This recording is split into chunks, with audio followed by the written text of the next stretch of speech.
and Bangladesh. Great.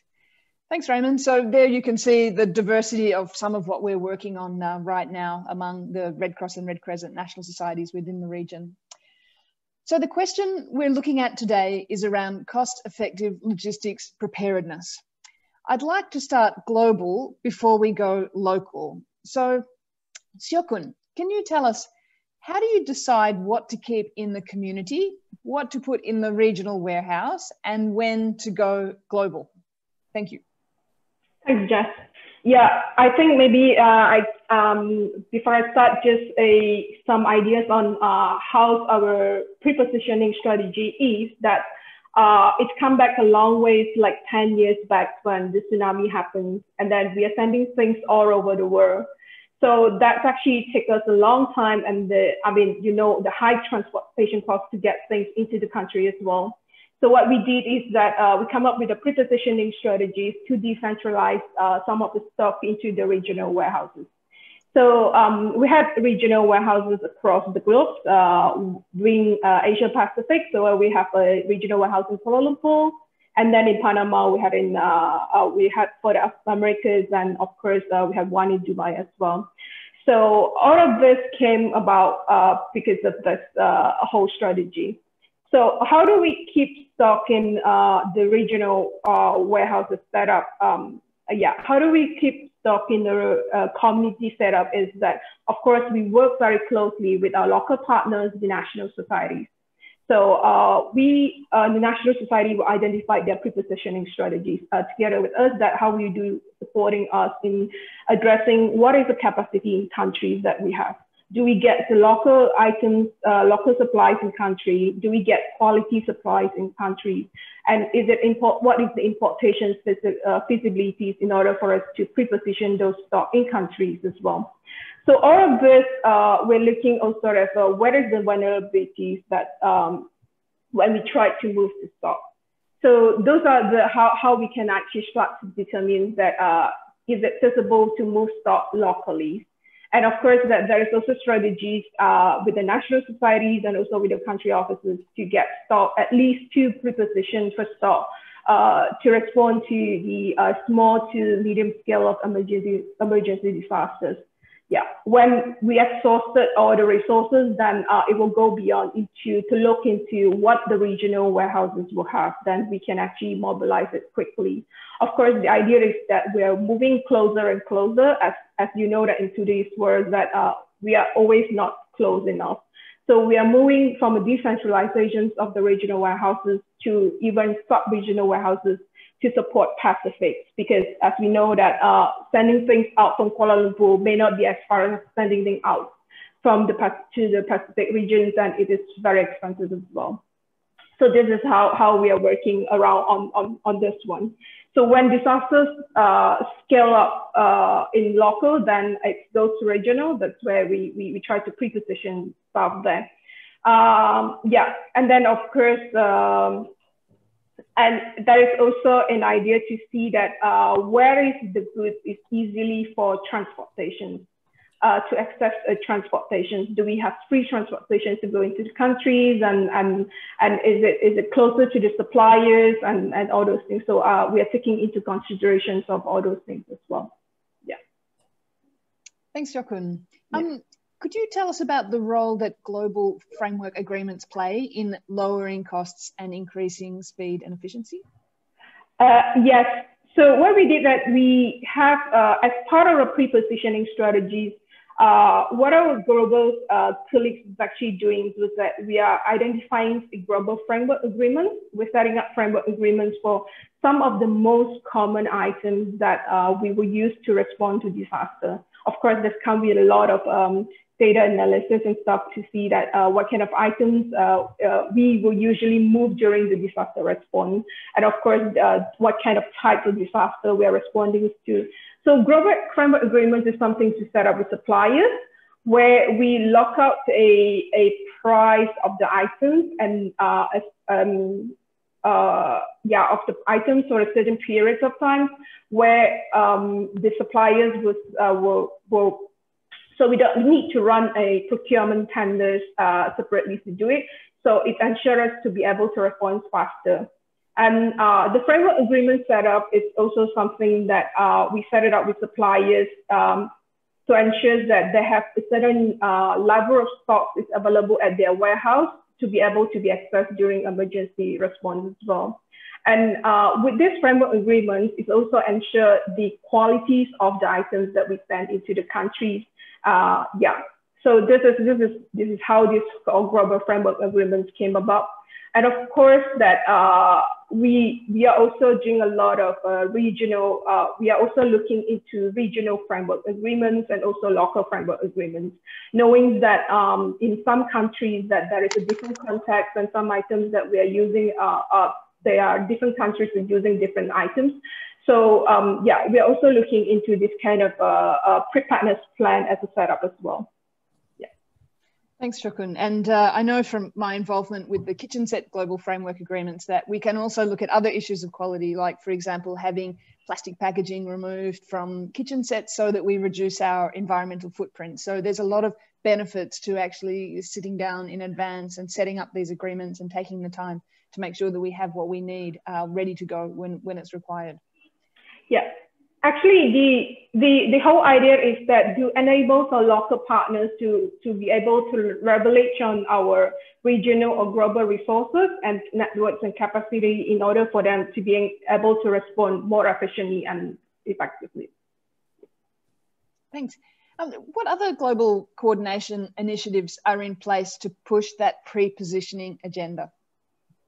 I mean, one of the things that have been highlighted in the plenary session this morning as well, that the key takeaway is that collaborations with partners. So this is what we've very much been doing a lot in the past few years, we doing a lot of global coordinations with our external partners in order to strengthen our preparedness in terms of stock pre-positioning strategy. Because stock pre-positioning, it's not only about stock. It has to come with a lot of other factors as well in terms of where do you pre-positioning the stock and how much resources you get out of that, and when you pre-position in that specific locations, and how much local support is needed and capacity and resources. So we are doing a lot of global coordinations with our movement partners like IFRC in terms of assessing their global framework agreement as well. Doing joint tender procurement. And then we're also working with some private companies like the UPS and Airbus in accessing transport, international transport and also local transportations, not only to support our regional mobilizations, but also to support our local mobilizations as well. And we are also actually working with help logistics as part of logistics development in country level. Of course, one of the things we did is we are part of the working group with the ESOPs. So ESOP is one of the stock pre-positioning strategies working groups that's been set up. So they're doing a lot of stock mapping, analysis, and research in country. So this is what we have been doing along with them, and hoping that we can leverage and capitalize on their resources and in terms of data collections. To support further our pre-positioning strategies. The idea is that we want to be more efficient, but at the same time, we don't want to duplicate the efforts that the others has been done and which we can really leverage on it. Yeah. Thanks, Siokkun. Yeah. Now we'll pass to Tia in Indonesia. Tia, I'd love to hear how collaboration works on the ground. How do you run joint warehousing and peer-to-peer arrangements during an emergency response in Indonesia? Yeah, well, thank you. Yes, I think before I answer the questions, I just want to give you a background that Indonesia is one of the biggest archaeological country, right? With more than 17,000 islands, its logistics always become the biggest challenge.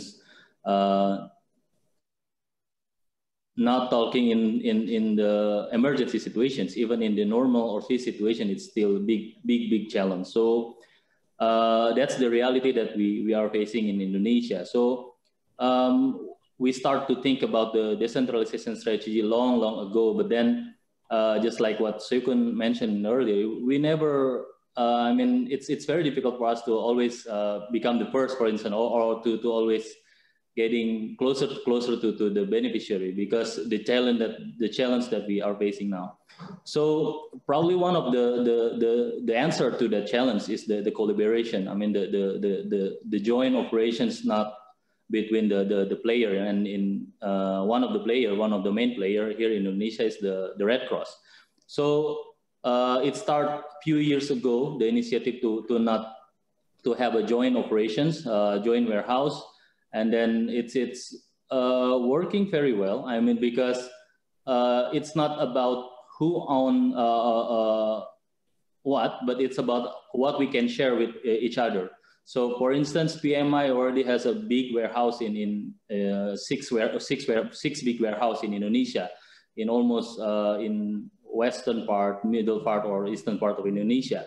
We have that big warehouse, and then it's also expensive to procure the items, right? So there's a lot of agency, international agency, government, or a local agency that they have the capability to procure the items. So we can share that. And then it's what happened now and a few years ago. So we're working together not only with the government, but also with international agency, like we're working together with UNICEF, with WFP, where we can share our space for a stock, to put the stock that they have.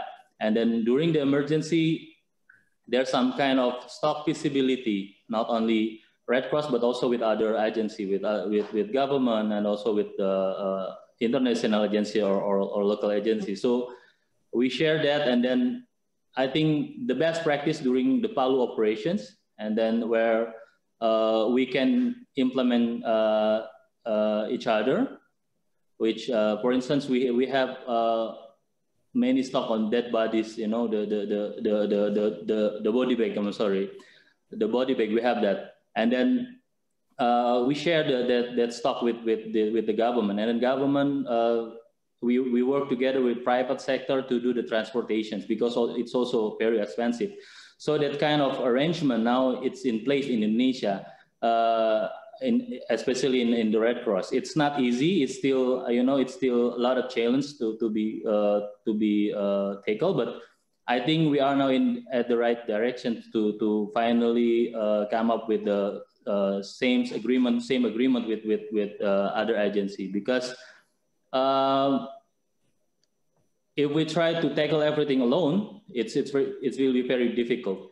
And then we have also experience to work together with other country, talking about peer support between the Red Cross National Society. We worked together recently with Timor-Leste Red Cross. We work with them to support them with COVID operations, and then we send the stock from our warehouse, and then we also assist the government of Timor-Leste to procure the item for COVID operations. So, and then it's faster, it's cheaper, and then in terms of bureaucracy, it's not as complicated if we send something from other side of the world. So I think that's also what happened recently during the COVID operations. Back to you, Jess. Thanks, Tia. I can really see how the unique challenges that you face are really driving innovation in Indonesia. It seems like this enhanced collaboration is reducing duplication, reducing costs, and also speeding up the response, which is exactly what we need in the 21st century. So thanks, Tia.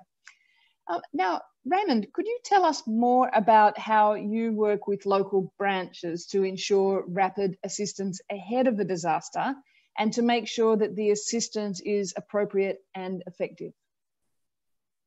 Sure, yeah. So I work on forecast-based financing or anticipatory action, which you might need to unmute you also.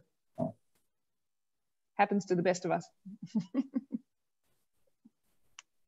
I should be unmuted now, no? Yes. Okay.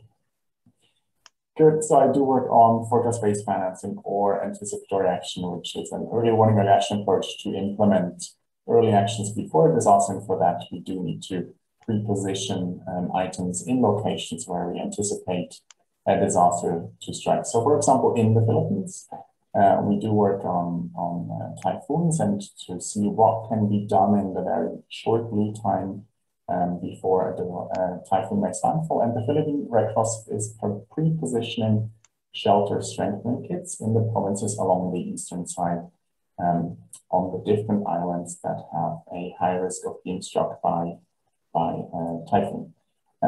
Once we have that reliable forecast, the shelter strengthening kits are being released from the warehouses and applied to the houses in the typhoon's landfall area, which helps them to, I guess, resist the wind impact.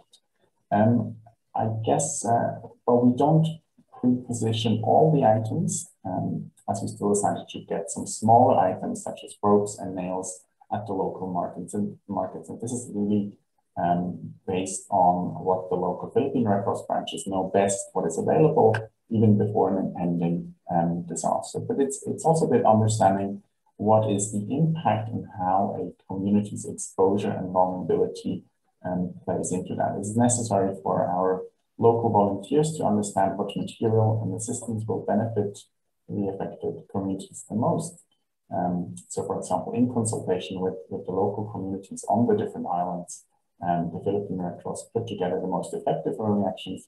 One of them is to strengthen the shelters, so to strengthen the houses, and the shelter strengthening kits have proven to be an appropriate early action, including the pre-positioning. And of course, the pre-positioning is very challenging, especially because you can't move stock between the different islands. So once you put that pre-positioning on the island, it will remain there. It nevertheless is quite effective and has been tested in simulations also together with the government.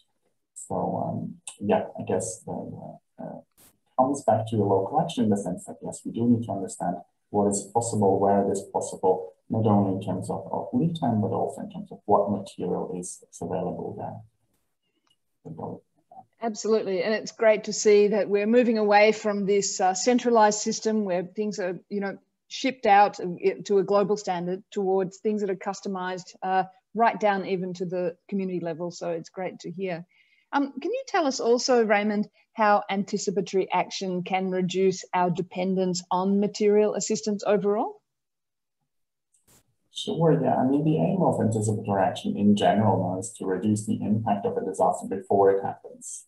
We want to identify the most effective early action and empower local communities to take action so that the shock of a disaster is reduced. So instead of pre-positioning items that will help communities after they have experienced the shock, we want to pre-position items that will reduce the impact before and thereby also reducing the need for increased material assistance afterwards. It's really I guess a bit of shift in mindset in the sense that we don't just want to wait once we know that something is going to happen.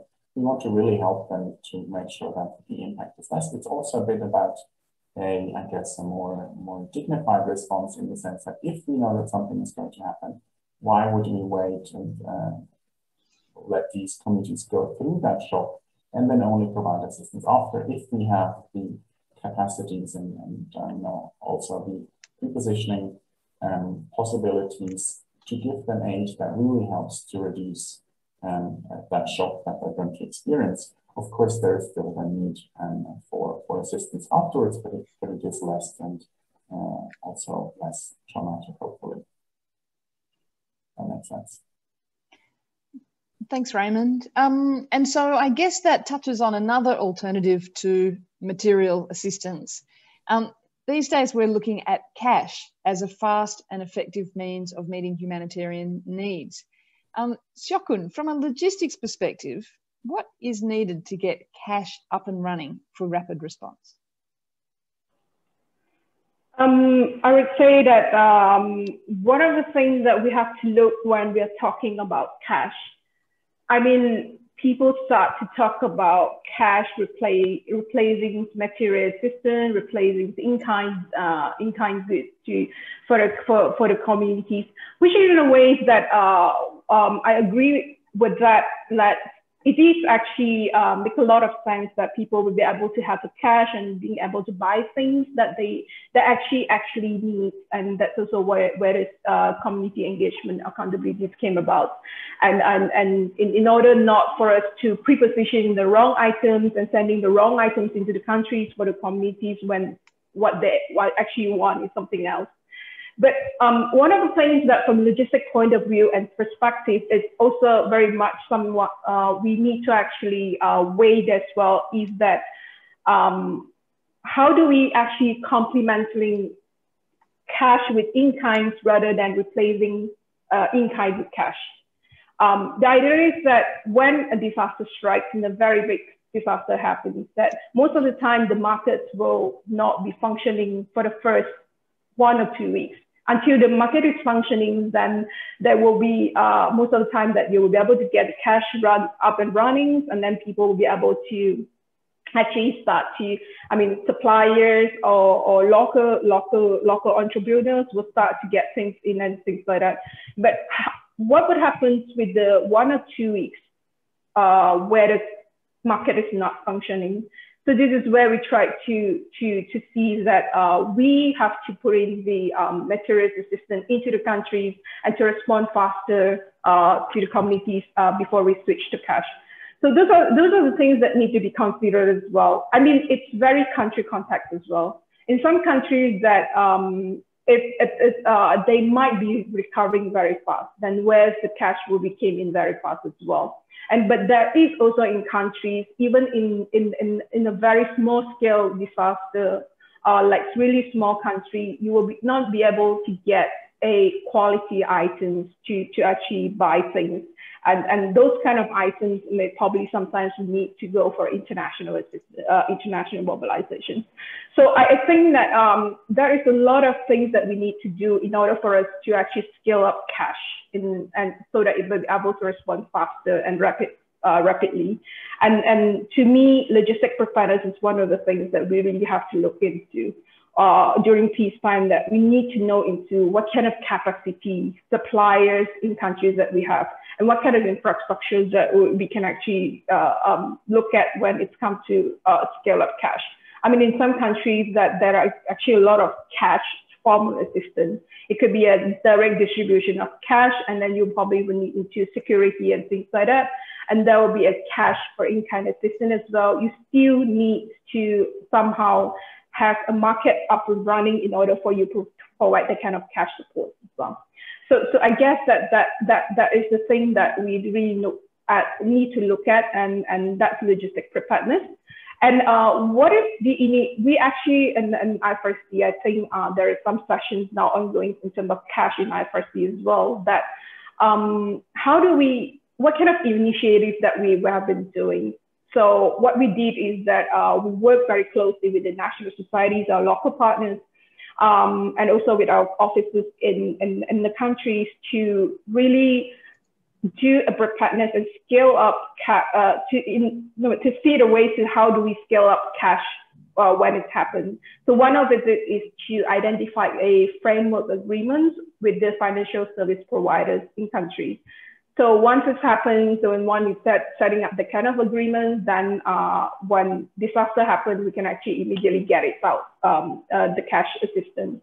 And also we're looking also into another initiative, which is still ongoing discussions at how we are doing a placement to get a resources to do some kind of localization assessment in countries. So where we want to see that, which is where we can logistically more be prepared to support the operations, and cash is one of the things that we're actually looking at the moment. Thanks. Thanks, Siokkun. And, you mentioned the functioning of the markets. And, one thing that we know is that the availability of cash and the capacity of the market go hand in hand. So if we equip people with the financial resources, then often the market will come. It'll bounce back quickly, and it will come, and the benefits flow to many people within the community along the way. So we're actually making good speed in our session. I think it's been really nice to hear the really big issues that each of the people in the session have been confronting and some of the successes and challenges that we have to date. Before I open to questions, I'd like to pass the final word to Tia. In your years working in disaster response, what do you think have been the most important changes in the world of humanitarian logistics? What new ways of working have been most important for us to become faster and more efficient and more impactful, Tia? Well, yeah, thank you very much. Yes, I think one of the biggest changes that I feel that it's about the spirit of collaborations. I mean, like, not only in global level, but also in the local level. Let's say in Indonesia, a few years ago, our government, our NDMA start the initiative to establish what we call as local cluster, which one of the part of the local cluster is logistic cluster. In that cluster, it consists of many agencies and many organizations, which also it's not only talking about a short-term issue to tackle the obstacle during the emergency, but also talking in terms of strategic vision of how we want to achieve better and faster logistic operation in Indonesia. So I think that's one of the factors that I think it's really positive. Still a lot of things to do. I mean, because it's also I think during COVID, it's also really underline how important for us to collaborate and work together, and also especially to prepare our logistic capacity, because in emergency situation during the disaster, the affected area will be localized within the affected area. That, like, for instance, if earthquake happen in somewhere in Indonesia, then only that area will be affected. But with this COVID operations, it's not only Indonesia. I think it's globally affected by COVID. So it's even difficult for organizations to reach, you know, the plan that we already set every year in terms of logistic preparedness, because it's very difficult to get the fund. So I think that's one of the things that now are changing, because for instance, we have good relations with one of the airline in Indonesia, which give us free of charge for almost 80 tons of relief items transportation. So I think that is the things that we need to improve in the future. So it's not only about the operations, but also about the preparedness. So it's not only during the emergency, but also how to improve the collaborations, the cooperations during the preparedness situations.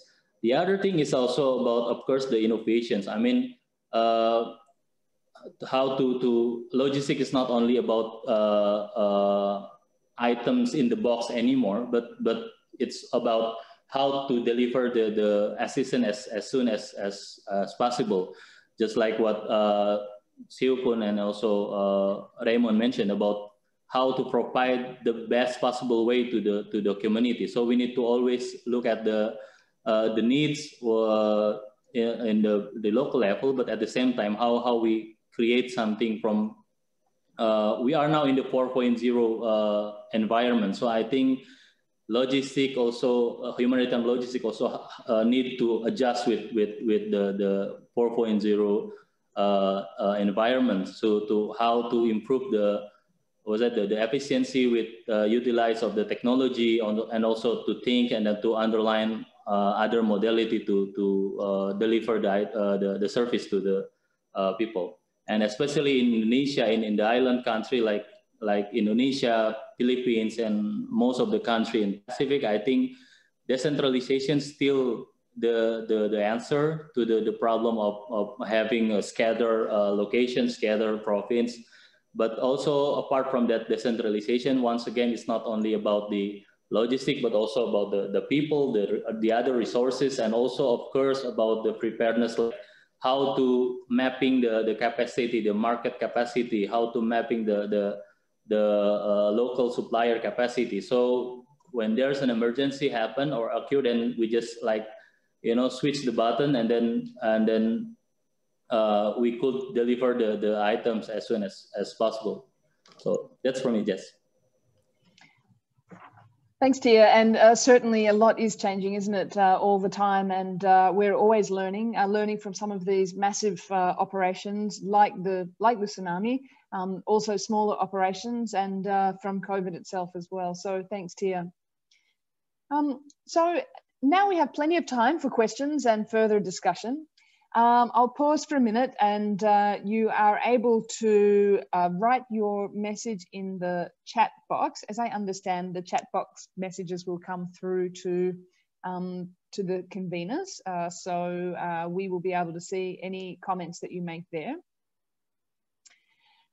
You can also raise your hand to speak so that we can see, you know, who has questions or comments or feedback.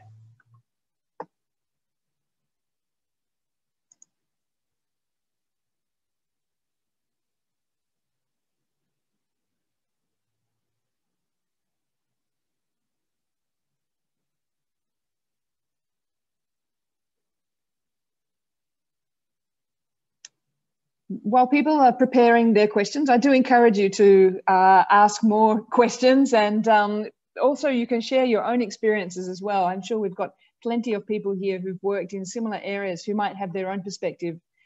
So I'll put another question to you, Siokkun. You know, we know that recovery starts on day 1. So when it comes to cash, you mentioned that, you know, it can take some time to get cash into the hands of people. So what more can we do to speed up that cash delivery and make sure that we can get the cash into people's hands in day 2? What can we do to overcome these barriers? Jess, I think it's yeah, it has a lot to do with as what Tia mentioned as well, that logistic, it's not now about only things in a box and things like that. There's a lot of collaborations, and how do we do a lot of mappings and in terms of logistics preparedness. Yeah, so in terms of cash, I think what we can really look at is it's more around that. How do we start? I mean, we have to do a lot of work, and we have to start advocate to people that in order for us to scale up cash, then we need to do a lot of logistic mapping as well. That preparedness, that how do we map suppliers, and what is the capacity of the suppliers to actually deliver into the countries and things like that, and do we have all this in place, and of course human resources as well. That and how do we work really closely and engage with our communities, and of course just have to do a lot with what our local partners has been doing all this while as well, that to see that how we can actually push cash even more further on this. Yeah, I'm actually not really a cash expert, but from logistic preparedness, I think that there's still a lot of things that we can do logistically to ensure that we will be able to support our cash response in the future. That's right, because I mean, when there's a large volume of cash to be moved, there's a big procurement process involved in that. So, you know, there is work that can be done in advance to make sure that we've got those relationships and arrangements set up. But it is indeed very challenging to, you know, to set those in train, especially when we have very big emergency operations. I'm just having a look to see if there's any chats in the chat box. Okay, so we have a question here from Jaron Lim. Now, Jaron, would you like to ask your question, or would you like me to read it out? Okay, I'll read it out. So, Jaren, you find a challenge getting solutions. You manufacture emergency-ready water filtration solutions, water roam. And it's a challenge getting the solutions to the areas of disasters, because oftentimes when it comes to prepositioning, a lot of organizations don't have funding or don't see the priority of prepositioning items until after an emergency happens. In fact, a lot of the funding only goes to the NGO after the disaster hits.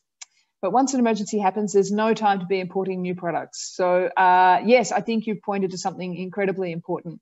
What I might do is I'll go first to Raymond, because that's exactly what Raymond works on in terms of preparedness and early action. And then I'll go to Tia also to hear his thoughts on this issue. Thanks, Raymond. Sure, thanks. I just, okay, yeah, sure. I mean, that is exactly the point and the challenge of the current system, and that's a bit what we want to change and challenge with anticipatory action or forecast-based financing, in the sense that we say that there are a number of things that need to be prepared, including the availability of funds. So it's not only that we have something pre-positioned, we also need to make sure that the money is there to actually implement, to use it and implement it. So forecast-based financing really brings together the central element of the forecast, which is in the sense of, yes, we know that a flood is coming, but we don't only know that a flood or a typhoon is coming, we also know what the impact is. So there's that impact-based forecasting element, plus then the early action, which is aimed to reduce, plus then the financing. The financing, I think, really ties together the early warning and the early action and makes it a success in the sense that, for example, in National Society, in our case, the Philippine Red Cross can be, of course, also Indonesian Red Cross or others, and they have the guarantee that the funding is there and the money is released as soon as there is a forecast and available that hits that threshold. I think that is also something that we see in and now going into, I guess, more organizations and other areas, I guess, that we can do much more based on a forecast, including the availability of funds. I think it's incredibly crucial to keep that in mind. Yeah. Thanks, Raymond. Absolutely. And indeed, as you mentioned, I mean, most disasters are actually predictable. We don't necessarily know exactly where they're going to strike or at exactly what time, but we know, generally speaking, what the risks are and what we need to be prepared for. And the trick is to retain the flexibility so that we can move to this community or that, or adapt to the specific needs that happen in result of the specific kind of impacts of each crisis that happens. But a lot of it is very easy to plan for, actually. The difficulty is often resources. And I think that, Jaron, you really, you pointed to something that's very real in what they call the development and humanitarian divide. And this is something that we're working hard to try to bridge the gap. Tia, your experience on this in terms of the difficulty funding pre-positioned items compared to then the challenge that comes to scramble to get things in after a disaster strikes. Yes, thank you, Jared, for the question. I think it's very valid, and then I think it's happened everywhere in this world about that, because most of the support will come during the emergency period. But then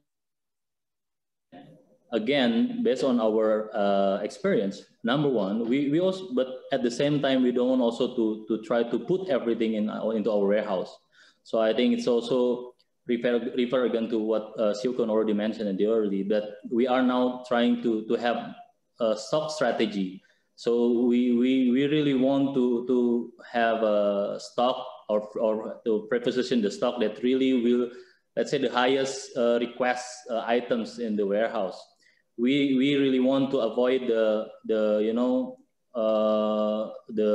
expire items in our warehouse, for example, because we try to put everything in our warehouse.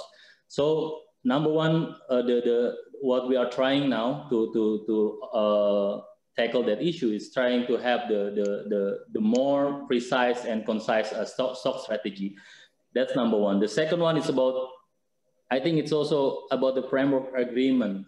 So once there's an emergency, if we have framework agreement, which already part of the preparedness, logistic preparedness, within a short-term period, we could ask the supplier to provide with a certain kind or amount of the relief items. It's also to avoid, because we know it's difficult to find the funding during the preparedness period, especially during the COVID time. But when we have the framework agreement with the supplier, then when we get the support for the emergency, then we just easily to turn on that agreement. The third one, it's also logistic preparedness. Once again, I think it's not only about the preposition stock itself, because to maintain the stock, it's also not easy and also not cheap. So the other things that we need to take care about is also about the preparedness, the logistic preparedness. It's about how to make people on the ground in the local level able to do the mapping of the capacity, mapping of the resources. They know the surge capacity in every area. So when there's an emergency, even without the preposition stock, we're able to deliver the item as soon as possible. Of course, the preposition still very important, but then again, it's how to make at least the first the first delivered or the items that we have in our warehouse is something that really will be needed during the emergency period. Because sometimes, for instance, in our warehouse, we put one of the product, it's to I don't know how to call it, but it's to like a straw, to purifying the water. It's very difficult to maintain, and then during the emergency period, the first items that request from the field, it's not that items, but it's a blanket, it's a hygiene kit, family kit. It's very basic needs. So that's why I think the stock strategy also very important. If we need to have the preposition stock, then we really need to looking at the history of the emergency, and then the custom in the area. I mean the culture in the area. So there will be really fit with the need of the people when there's an emergency happen in that area. Thank you, Jess. Thanks, Tia. Now we have a question from Caroline, but actually there's a follow-up question from Jared, which I'd like to go to before we go to Caroline's question. Tia, I'm not sure how well you can answer this, but I'll go to you first. How has the prepositioning strategy changed because of COVID, and especially the lack of international travel? Has it had an impact on the way we do our business? And then I'll go to Siokkun from there. Well, most of, if I'm talking locally in Indonesia, in Indonesian Red Cross context, it's not changing a lot actually in terms of the kind of the stock, the kind of the items that we need to put into our preposition stock or the stock strategy, because almost all of the item is locally available. But it will be different, of course, if there's another big emergency happen and we need to bring something from outside of the country. Probably it's different story. But now in Indonesian Red Cross context, it's not changed significantly. I mean, because all the items is locally available. So and then we have a stock strategy, at least only five commodity that really become our highest or the priority. Yeah, it's like the hygiene kit, family kit, blanket, sarung, sarung, but it's kind of a blanket, and then also the mattress. So that's the all the items available in Indonesia. So it's not really changing. The difficult one is only how to get the support, the funding support, because of this COVID. Most of the branches in Indonesia get the support from the government before the COVID, but then now even the government is facing difficulties to get the funding. So it's also impacting to us, to PMI, to Indonesian Red Cross, to provide or to have more preposition stock. So that's only the challenge, I think. Yeah, I think you're right, Tia, and I can just jump in myself as the manager of emergency operations. I mean, we have seen quite a bit of funding come into the system because of COVID-19. However, the expectation is that it's going to be spent on COVID response itself, not on preparedness for other types of emergency operations. And exactly as you mentioned, Tia, I think we're also heading for a global tightening, because a lot of the government funding that we depend upon and other sources of funding and support that we rely upon to conduct our humanitarian work are themselves going to be impacted by the economic impacts in developed countries and developing countries as well. So basically the needs that emerge from COVID-19 far outstrip anyone's ability to respond. And so it doesn't mean that we have a lot of extra resources in the system, unfortunately, as a result. Siokkun, your perspective on changing strategies as a result of COVID, and particularly how localization and travel restrictions have changed things. Yeah, very much changed from regional perspective, and what we have been doing. We have been supporting COVID for the past 1.5 years.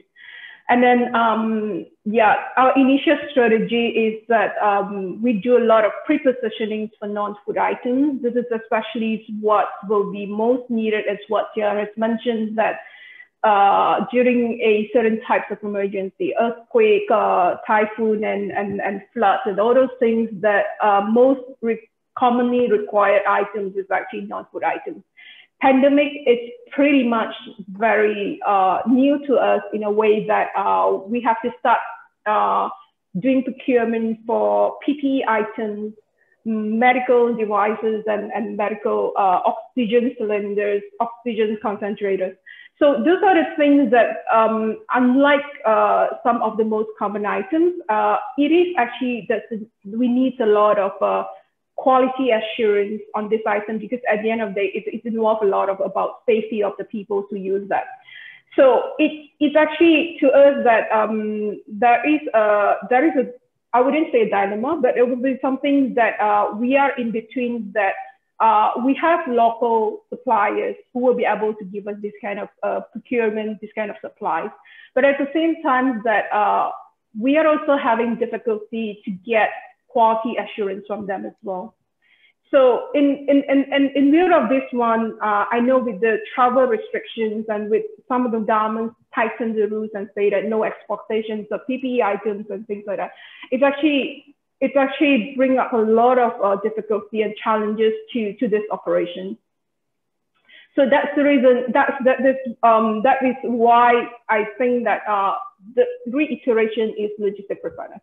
I mean that we really have to look into what is available locally and what is available for us to support the international needs and things like that. It did change a lot. I mean, then people would start to ask us, if this is the case, then you should start to pre-position PPEs in your regional warehouse. You should start to pre-positioning PPEs in your local. I mean, I know that COVID is ongoing, and I hope that it won't be staying for a long time as well. But in terms of a pre-positioning strategy, it is more funding as well. You need to ensure that you get the right funding to sustain the store. And then what would happen? Have people ever actually tried to think of it? What would happen if COVID has slowed down, and then you don't need as much as PPE, but you have all those PPE pre-positionings in the warehouse with an expiry date for not more than 5 years? What would happen to that? That's another strategies, and that's another plans that you need to look into as well. So it's not a clear-cut thing that we are all facing now as well. But at the same time, people will start to say that if you have pre-positioned, you should have already sent things good into the country. But unfortunately, this is not the case, right? I mean, how many of you have actually out there pre-positioning for the COVID?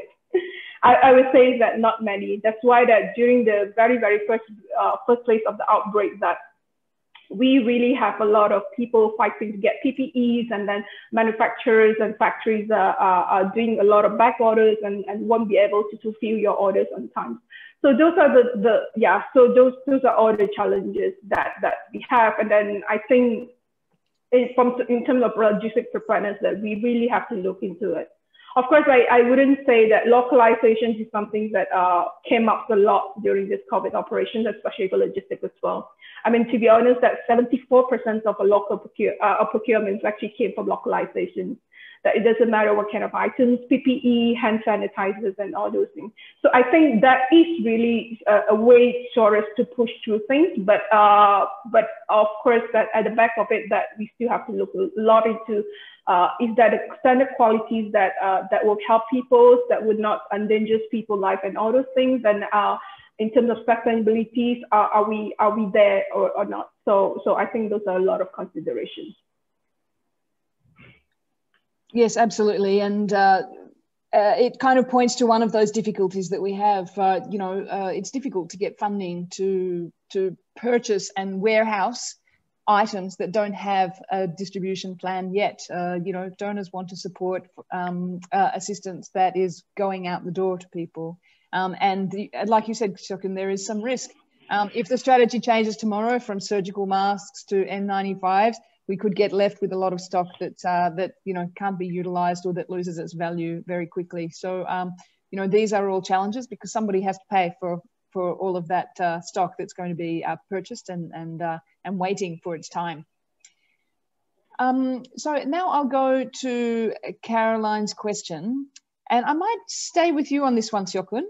What are the humanitarian logistics challenges that are often found in the ASEAN region in general?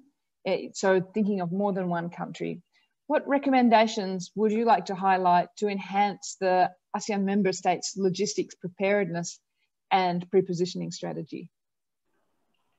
Okay, that's a tricky one. It's a tricky one, and it's very much based on what I have been going through and upon my past experience dealing with some of disaster as well. I would say that humanitarian logistic challenges, it's the same with operational challenges as well. It's the how do we get sustainable resources in terms of funding and in terms of human resources. I mean that to us is that our funding came in on a certain operations, and when that operations actually completed or finished, then we don't have that funding anymore.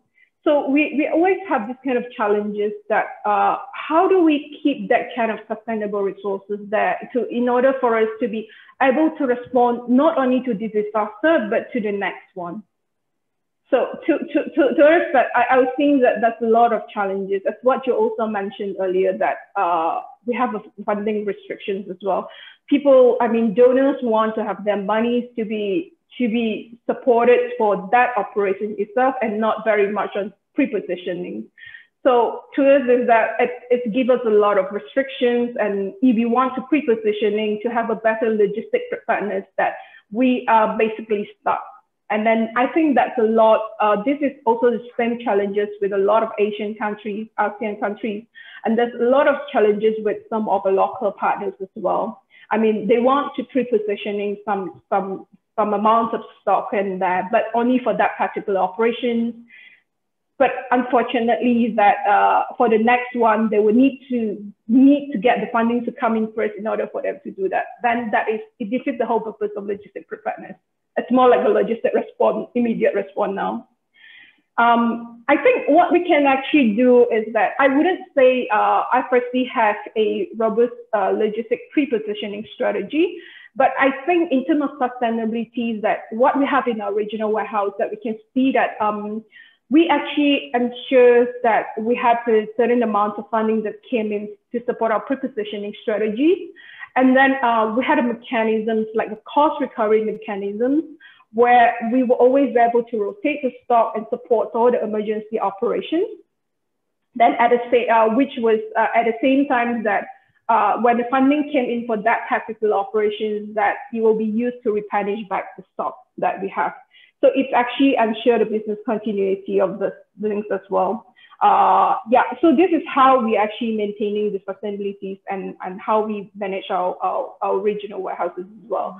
And I think this is somehow what some of local partners and national societies in Philippines and Indonesia has been doing as well. They have prepositioning stock in their regional warehouses for a certain amount with the money that came in for that the funds and that came in, and then when they dispatched for the as a first responder, they dispatched stock, and then when funds come in for that specific operation, they will actually be able to replenish their stock and keep it until for the next operation.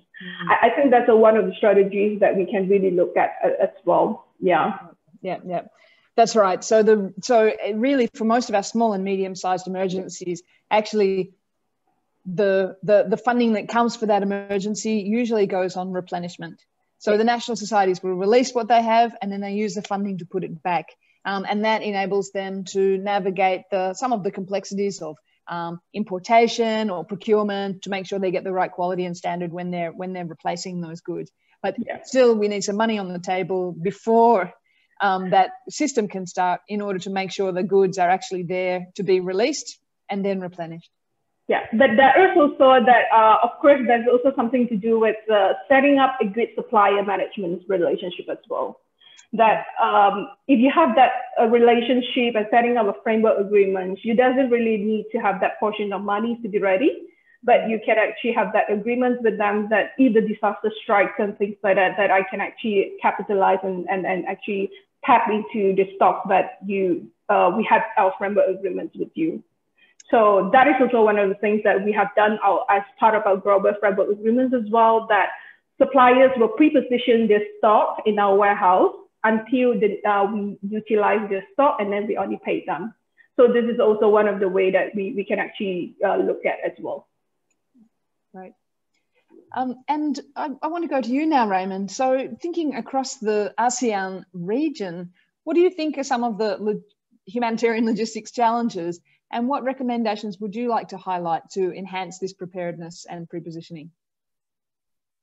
Yeah, good. I mean, looking just at the geography, I guess that is a big challenge that we have. That's more of countries,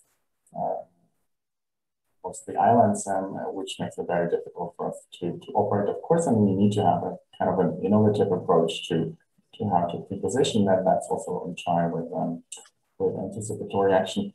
I think beyond that, just probably nothing new. What has proven very helpful actually was when our local Red Cross branches did simulations or engaged local government units actively in their preparations and in designing the early actions that included prepositioning. So, for example, in the Philippines, there was a really good uptake from local government units when it came to evacuations, when it came to the shelter strengthening kits or early harvesting of crops.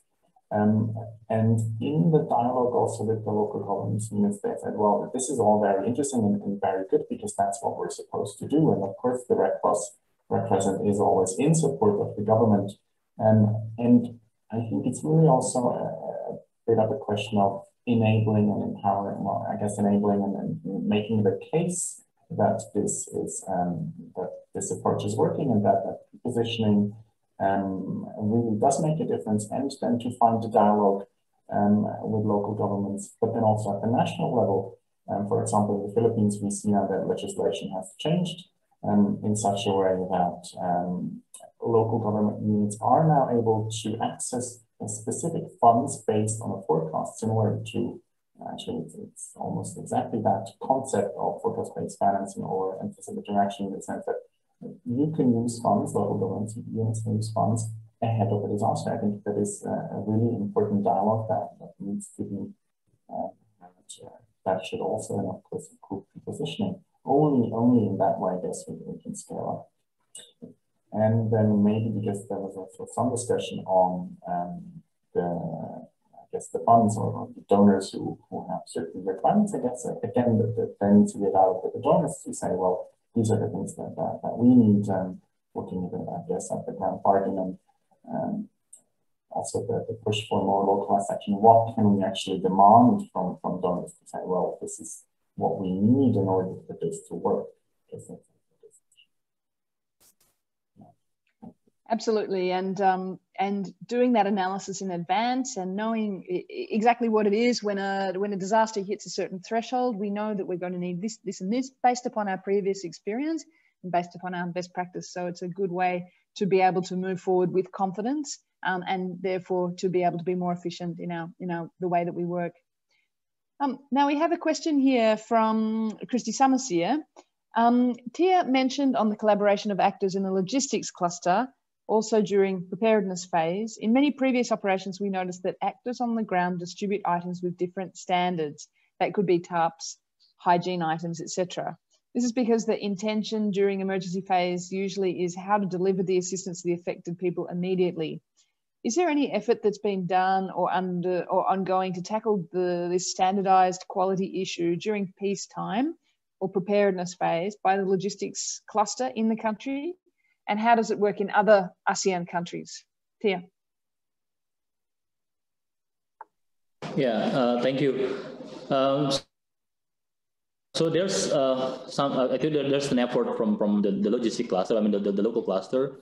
First is how to standardize the items. Standardize not meaning to have the same items in all the what we call as hygiene kit, probably different from what PMI called as hygiene kit or other organization called as hygiene kit. But then the standardization is more about the quality and also not the amount of the items, but it's about the quality and also the basic need of let's say the hygiene items. What is the basic need of the item? So there's an effort of that. Of course, it's not easy because I think one of the biggest challenges is because we have our own standardized, we have our own procedure, and then we have also our own feasibility, and then of course we have our own donor with sometimes we will end up with a different standard from one to another. But I think these things is already discussed very intensive in our discussion with the cluster member, and then now, for instance, we have a stock from UNICEF, which actually not 100% same like what we have in Indonesian Red Cross. But then during the emergency period, we know that it's the basic things that probably the beneficiary will need. So we also mobilize that, and then UNICEF will say, okay, you can put Indonesian Red Cross logo, for instance, in the box of the hygiene kits that they provide by them. But we somehow still need to we need to submit the report, the distribution report to them. So it's still on the very I think it will be very long discussion about this, but it's already start. It's already started, and we already have several meetings to discuss about this, to have the idea is to have like the the standardizations stamp, for instance, that okay, it's already passed. It's not about, once again, it's not about everything should be same like what PMI or what government or what UNICEF have, but it's at least to pass the minimum standard that the people will need during the emergency period. Thanks, Tia. Thanks. Now, so actually, we don't have any more questions in the chat box. I'll just pause for another few seconds to see if anybody comes forward before we wrap up.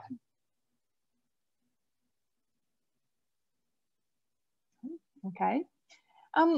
So before I pass back to Mary, I'd just like to say thanks to our presenters today. I think it's been a really interesting conversation. We've been able to really get a very practical insight into the real world challenges of preparedness and effectiveness and efficiency, but also some of the solutions. And there certainly are a lot of solutions. We're learning a lot, we're evolving, and I think that we are progressing every day, and with every new emergency, I like to believe that things are getting better. We do have our challenges, especially as mentioned with COVID. I think it's certainly shown us how difficult it is to work at such a large scale, but it's also shown us some of the efficiencies and collaboration that can be made by actually coming together and working across agencies, working across geographic areas, and working with the private sector as well. So thank you everyone for your time. I'm going to pass over to Mary now, who wants to do the wrap up and also ask a few things of our participants today. Thank you. Thank you, Jessica, Raymond, Siokkun, and Tia for the very interesting discussions. So before we come to the end of the sessions, first, I would like to ask participants to fill in the feedback survey. The link I will be posted on the chat box. And also, while you are filling in the survey, I would like to offer the photo sessions. I will be enable you to open your video.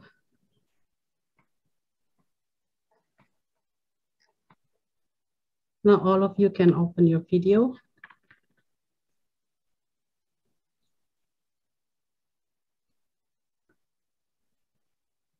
If you'd like to join the photo session, please turn on your video.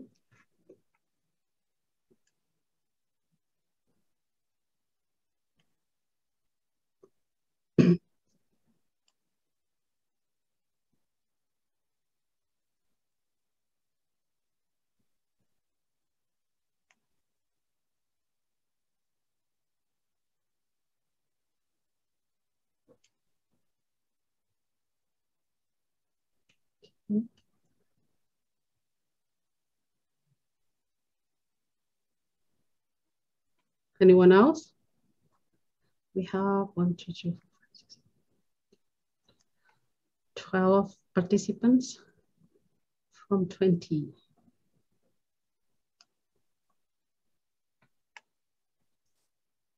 We'll start the first shot.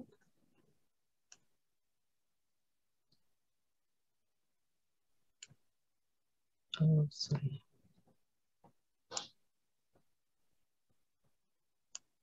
So 1, 2, 3.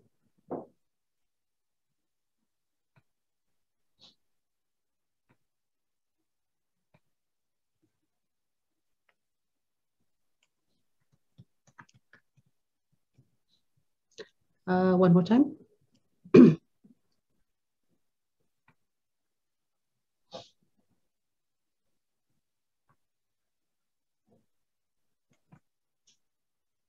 One, two, three.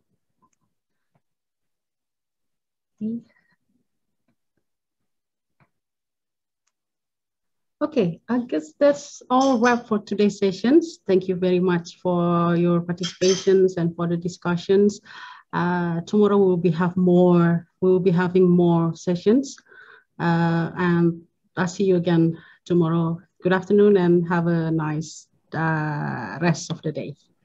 Bye. Thanks, everyone. Thanks.